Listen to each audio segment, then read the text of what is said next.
Les vélos-taxis de Malacca. Comme vous le verrez, dans les images et vidéos que j'ai tournées dans la ville de Malacca, ces vélos-taxis sont uniques au monde.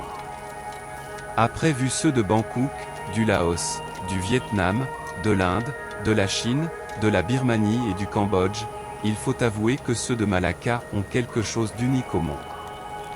C'est peut-être un piège à touristes, tout comme les gondoles de Venise, mais bon, si vous avez déjà vu des gondoles, je ne suis pas certain que vous connaissiez les vélos-taxis de Malacca. En Asie, les modes de transport sont différents de ceux utilisés en Occident. Bien sûr, il y a beaucoup de voitures en Asie du Sud, mais aussi, des véhicules à 2 ou 3 roues, adaptés et transformés, pour le travail ou le transport quotidien. Je vais vous en présenter quelques-uns, avant de vous parler de ceux de Malacca. Avant la venue des vélos, motos ou voitures, on utilisait les palanquins ou les chaises de porteurs, pendant la période coloniale, ou les périodes monarchiques en Europe. Bien sûr, les montures animales furent les premiers moyens de transport de l'humanité. On distingue deux types de transports en Asie autres que les voitures.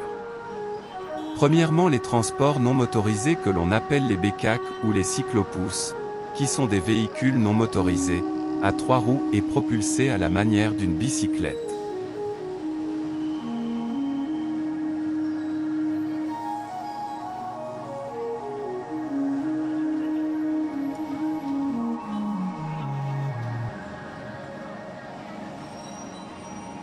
On retrouve également en Asie, particulièrement au Vietnam, des vélos qui ont été adaptés pour le commerce de rue, ou le transport de marchandises.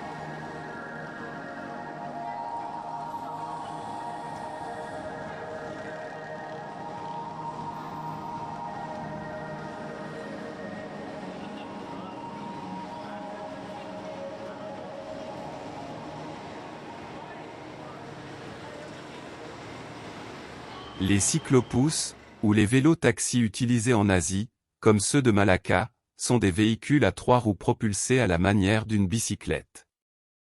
Le conducteur est installé à l'avant sur une bicyclette, dont les haubans et la roue arrière ont été remplacés par un châssis avec une paire de roues latérales. Il pilote l'engin avec le guidon et les freins. Il fournit également l'énergie motrice, en agissant sur les pédales et la chaîne, assurant ainsi la transmission entre le pédalier et l'axe des 2 roues arrière.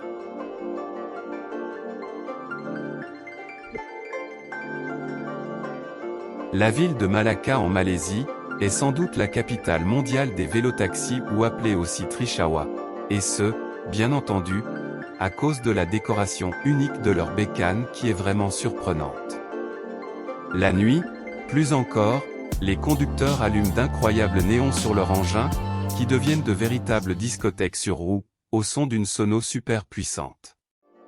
Les photos et vidéos que j'ai réalisées en témoignent. Beaucoup de conducteurs de ces curieux engins, qui assurent la fonction de taxi, vivent de ce métier. Certains d'entre eux ne peuvent pas acheter eux-mêmes leur outil de travail, le louent donc à des sociétés ou à de riches commerçants de la ville. Mis à part le folklore, est-il rentable d'être conducteur de ces curieux Trichawa? C'est cette question et certaines autres, que j'ai posées à l'un d'eux qui se faisait appeler le cow-boy et qui baragouinait un curieux anglais à la saveur malaise. Je vous résume un peu ce cow-boy m'a raconté. Parfois je peux gagner 100 ringgit par jour, 30 $ canadiens, mais comme aujourd'hui si je gagne 10 ringgit, ça sera déjà bien. Ça dépend des saisons. Regarde sur mon Riscoji et coller plein de papiers pour annoncer mes services, tours historiques, mariages, cérémonies funéraires, festivals.